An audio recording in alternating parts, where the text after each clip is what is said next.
Reality Check with Craig Price.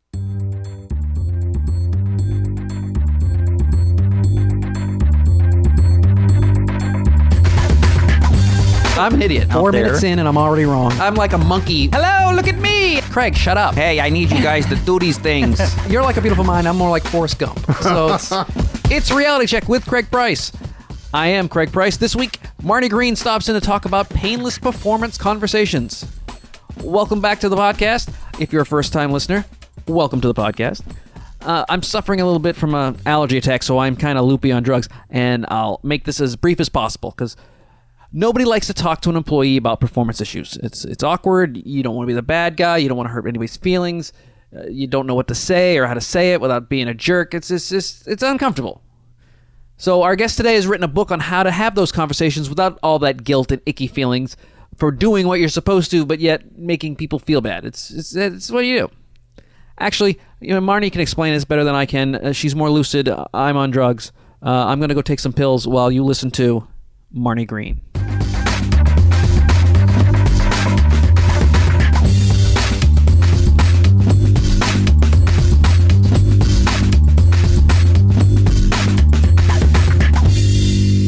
Many managers try to avoid performance-based conversations with their employees because they're afraid of conflict. I mean, they don't, or they just don't want to look like a bad guy, or they don't want to be thought of as, they want to be their buddy. They want to be the employee's buddy. So they kind of push it off and delay. So when you see in a performance issue, how quickly should you address it? As soon as possible. And I'm with you, Craig, that managers oftentimes I really fear they see performance conversations as something that's painful. And I think part of that is because they don't really have the skills or they don't have the tools that they need to be able to address the conversation right when they see it. And they chew on it and they mull over it and they procrastinate, hoping that the issue is going to go away. And so I think the more prepared they are and the more tools that they have, the more likely they are to get over that procrastination or that fear of initiating a conversation. Yeah, I think they're hoping that it just fixes itself. And do you allow any time for any kind of self-correction, or is it just jump in there, tell them what the issue is, and then follow up later? I hate to answer with the typical answer here, but it depends. Sure. I think it depends on what the issue is with the employee, how it's impacting the organization, how it's impacting customers or the rest of the team. And in some cases, issues need to be addressed right now. And others, if it's super minor, they were late one time in a year, probably not, and it didn't have a major impact on anybody. So you might just want to not say anything and then see if the behavior continues. But the ultimate question, though, is how does this impact the work environment? And if it's not impacting the work environment, then you really have to ask yourself, is it worth a conversation? And my guest today is Marnie Green. She's got a brand new book out called Painless Performance Conversations, a practical approach to critical day-to-day workplace discussions. Since a lot of people will try to avoid all these things that we were just talking about, how can you get yourself in the right headspace before you start talking to your performance problem? Yeah, that's a really great question, and that's half of what the new book is about. I call them mindsets, and I think there's some perspectives or mindsets that managers have to have in mind before they even open their mouths and start the conversation. So the first is they've got to isolate what the behavior is. Because if you go to an employee and you say, I need you to have a better attitude, or I need you to shape up, I need you to be a better team player, I need you to show a little more urgency, the employee doesn't really know what you want them to do differently. So you've got to first isolate what is the behavior that's not meeting the expectation so that you can be very specific and tangible about what change is expected.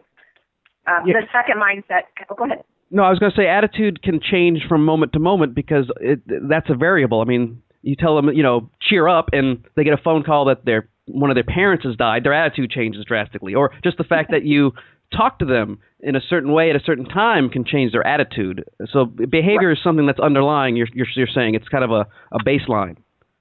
Well, I think the behavior is what manifests when somebody based on your attitude.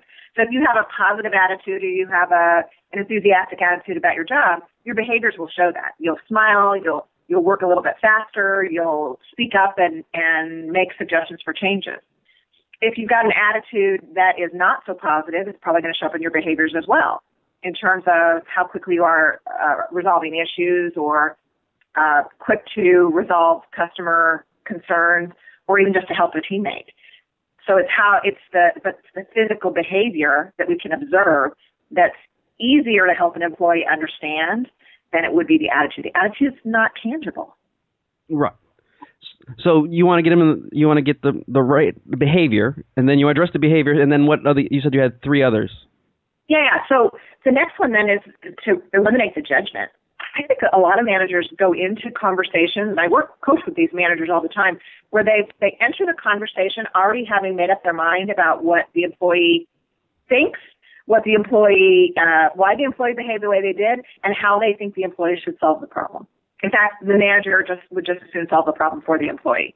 And then we wonder why the employees get defensive and don't really want to be on the same team.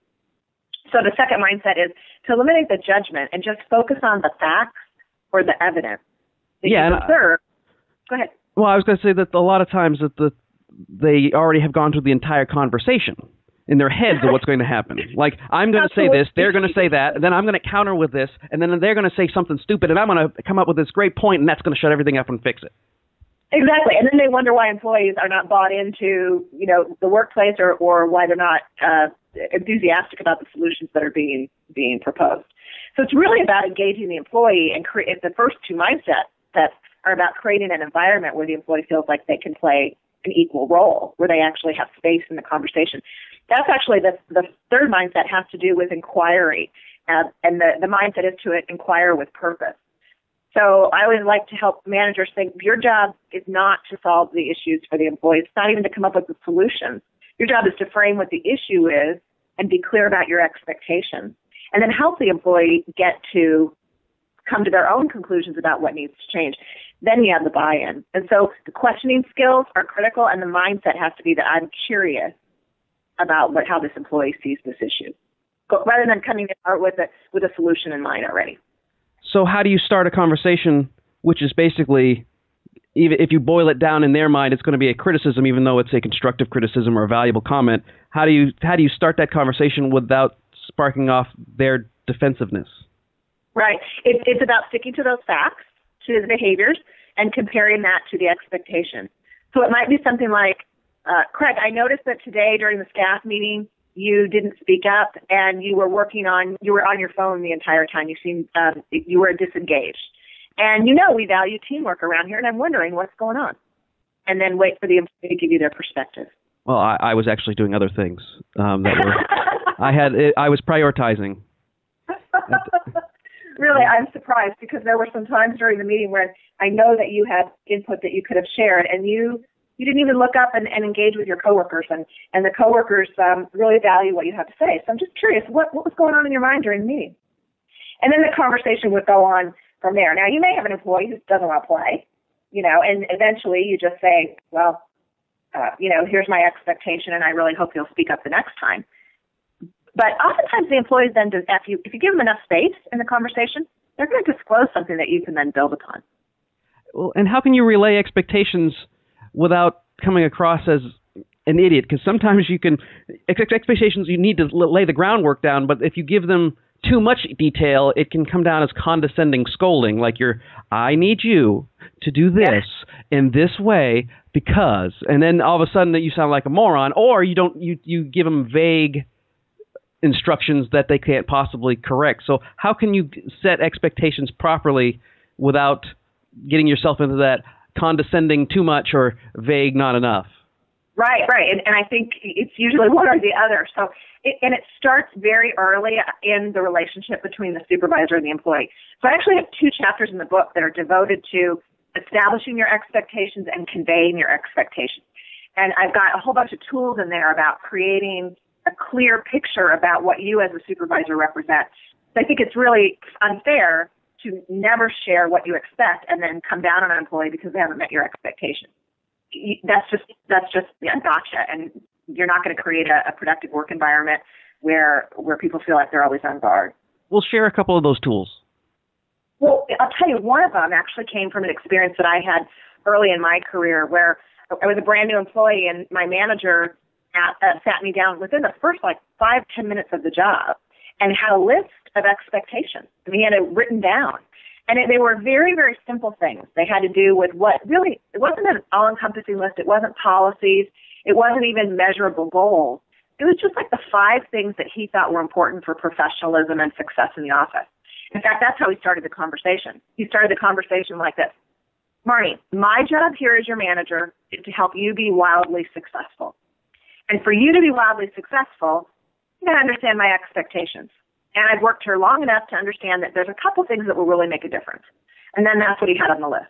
There are things like making sure that you're on time for everything, and being accountable and using the in and out board so he could find me, helping out coworkers and being customer focused.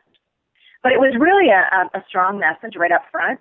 And it's funny, he never had to talk about any of those issues with anybody on the team because he always made them clear right up front.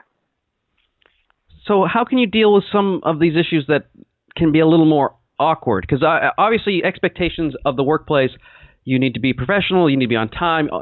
There are some that are, no matter where you work, no matter where you go, they're going to be pretty standard and pretty default kind of situations. But how can you deal with, you've got a guy in a cubicle three spots over who may not bathe on a regular basis, or you've got someone who drops F-bombs in front of customers when they shouldn't. And it's not like he's being attacked. He just kind of says it in a casual way like people do. Doesn't sometimes. even realize it, Yeah. How can you address some of those more personal but yet necessary conversations? Because that's where it starts getting painful. Yeah, and that's where the framework that I use is, number one, you got to be clear about what the behavior is that that you're getting that isn't appropriate or whatever. So let's just say drop an F-bomb with customers, not appropriate.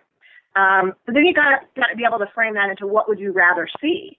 So you'd rather see conversations where the customers feels like they're respected and where the customers aren't complaining about it.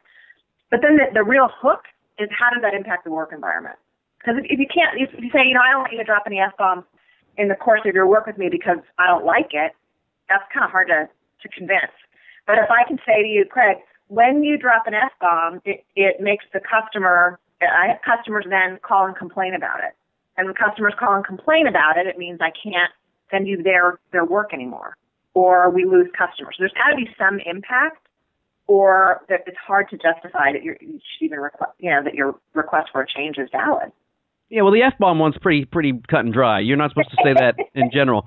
But we'll say the guy in the cubicle three spots over who, may have an issue with hygiene, or will have inappropriate conversations that aren't necessarily HR restricted, but it's just kind of weird. Distracting. The fact that it even brings up that anybody in the workforce, because you know about it, because somebody's either complained or you've noticed it and it's distracting, or it takes our focus away from what our overall mission is, or our objectives. So there's still an impact. I've never run across anything that people think of as an issue in the workplace, if it's a legitimate issue that needs a conversation, that doesn't have some impact, either on the individual and their own credibility, or on the team's ability, or on individuals on the team, or on customers. So the guy who has poor hygiene, who stinks, it's impacting his other people's perceptions of him. And so I would have the conversation about that this is impacting how others perceive him, which then affects his ability to be effective with his teammates or with his customers. If he's not seen as credible, or he's not seen as professional, then he's not going to be successful.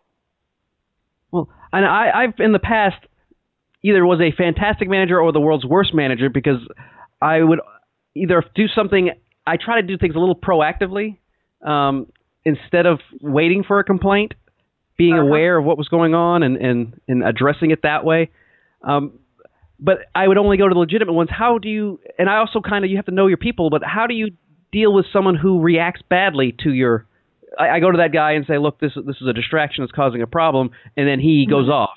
How can... and I think there's the key right there. If you go to him with a conclusion that this is a problem and it's distracting, but you don't have any evidence to support that, you just kind of are being proactive, which is great, good for you.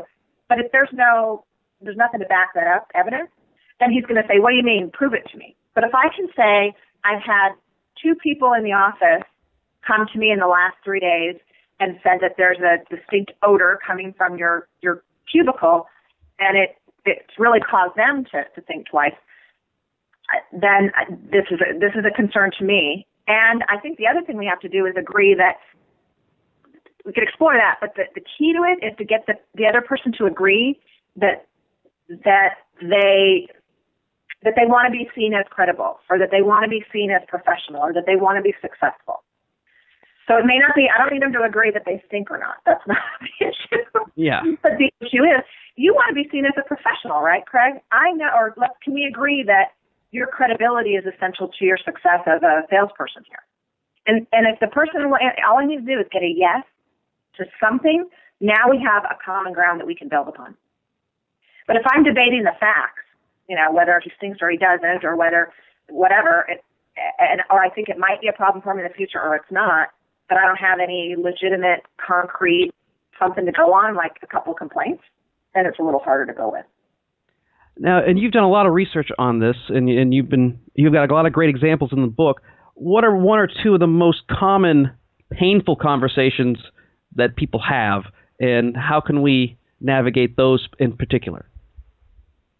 That's a really good question. Yeah, in the back of the book, I've got just a whole bunch of what ifs, because the book presents models and ideas and some tools, but I hear some of the same what ifs over and over again. I think one is, what if the employee really doesn't see that there's a problem?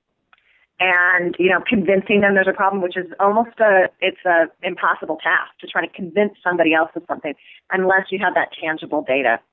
I think the other thing that I hear a lot of is, what if I have a conflict between 2 employees? They're both right or they're both wrong, but regardless, I'm the one in the middle, and I've got to get them to talk. And so the principles in the book really help just to start that conversation. It's not about, I'm not addressing, I could write a whole other book on mediation between employees, but the principles still apply just to start the conversation, just to get started, which is where we usually have the biggest problem, just getting started. Yeah, and it's difficult because you don't want people to get offended. If you're going to be evidence-based, you want to try to, how much do you gather before they're convinced? Because, like you said, sometimes the hardest thing is just convincing them there's an issue. Mm-hmm. Mm-hmm. Yeah, and I think part of it is that to let go of that. Your job isn't to convince them to agree with you that there's an issue, but the key is to get them to agree about how you want to be going forward. So a lot of the principles that I use have to do with being future-focused, because what happened in the past and whether they messed up in the past is done. But can we agree that in the future, we want no customer complaints, we want a solid team, we want you to be seen as credible, whatever it is that you agree to. And then once you have that, then the employee says, oh, well, this guy's on my side. Maybe I will talk about some alternative ways to approach this. So for you, is it a lot of not necessarily evidence collecting? Because like I said, I was trying to be, when I did things, I tried to be more proactive because I saw hints of problems before they exploded. I didn't want to wait until a customer said something, because then it's already too late, because that's already affected that customer. And I'm trying to eliminate those situations ahead of time without just randomly making up stuff and walking up to them and go, well, if you ever think about doing this, don't. Because that's just a waste of time. Going up with possible scenarios that you could offend customers with is just exercise in futility, because customers can also be crazy, just like employees. And anything they could do everything right, and a customer could still get offended. Exactly. But it does that, because of that. That's why you've got to start with the expectations. That's why I think it's so important to be upfront and say, this is how I, as a leader, want us to be seen. There's some vision in here. I want our work group to be seen as the highest performing in the company, or I want our company to be seen as the number one choice among our customers. Something that defines where we're shooting towards, that's compelling, and that employees get excited about. In the book, there's a little section on that called the stump speech. And the idea that before you can start having conversations about what's right and what's wrong, or how you need people to change, you got to be clear about what that looks like to start with. And then you reinforce that like a politician would almost. This is what we're about. This is what we're about. So then when you see examples where an employee isn't supporting it or could potentially not be going in a direction that wouldn't support your mission, it's just par for the course that you have the conversation. So it's just, you're doing it all the time. Do you have a system in place where every X amount of days or X amount of weeks, or do you repeat your stump speech? Because that's why it's a stump speech, because they do it over and over and over again to get a consistent message across the country. Is there is there a system in place where you can, I guess, follow up with the expectations and see if people are actually measuring up and doing those without sound like you're nagging or, some kind of, you're pestering all the time about this? Is there a system you have? No, I think for me, it's just a matter of looking for opportunities to use whatever that is. So I'll give you an example. I'm working with a team right now where they've got dual offices, dual roles, one in an office in Illinois and one in Arizona, and they have, everybody in Arizona has a like colleague in Illinois. Okay, so they've got two identical functions, but they operate differently. And the ultimate goal for the team is that they're synonymous, that all their processes, all their answers, everything they do for their customers is identical, but right now they're not.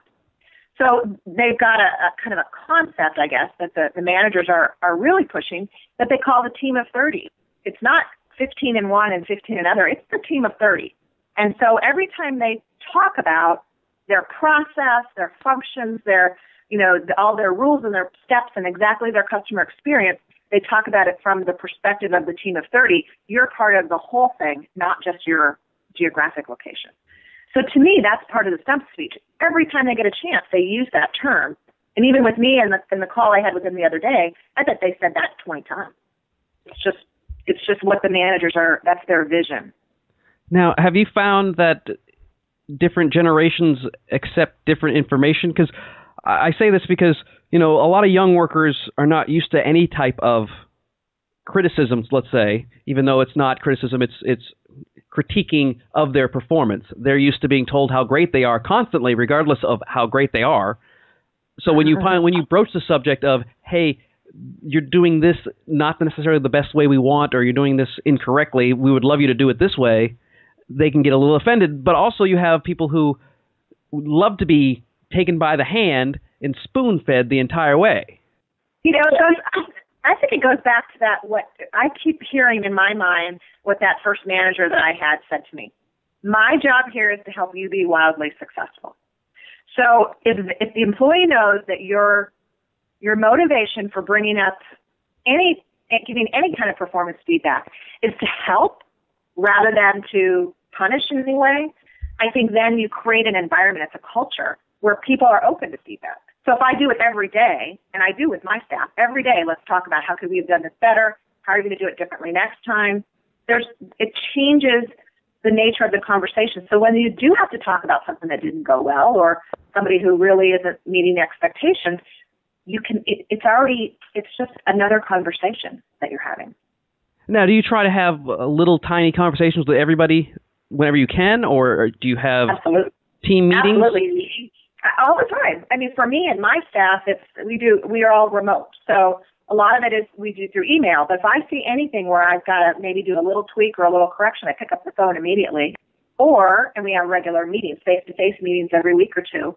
And so I make sure in every one of those meetings, there's a conversation about, okay, so what have you done lately and what are you going to do differently next time to make it even better? So it's basically you're opportunist. Whenever you see that opening to reinforce your expectations, you jump in and do it.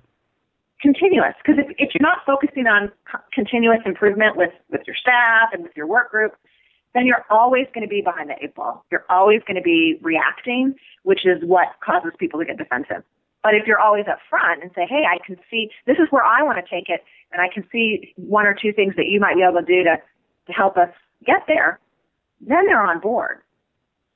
Well, the book is Painless Performance Conversations, a practical approach to critical day-to-day workplace discussions, written by the lovely and talented Marnie Green.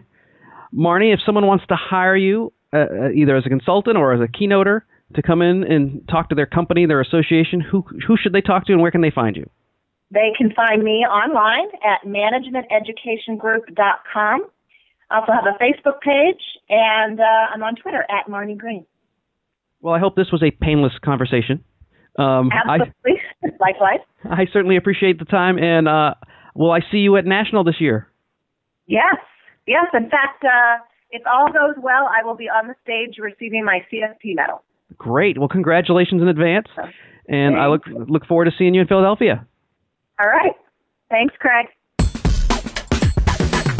In this moment of clarity, let me thank Marnie for coming on the show. You can find us on Twitter at RealityCheckPod, on the worldwide interwebs at realitycheckpodcast.com. If you have any questions, comments, or guest suggestions, you can email me, Craig, at speakercraigprice.com, as well as like us on Facebook or go to iTunes. Leave a review, 5-star rating. We'd love either one. No show next week as we honor Memorial Day. We'll talk to you soon.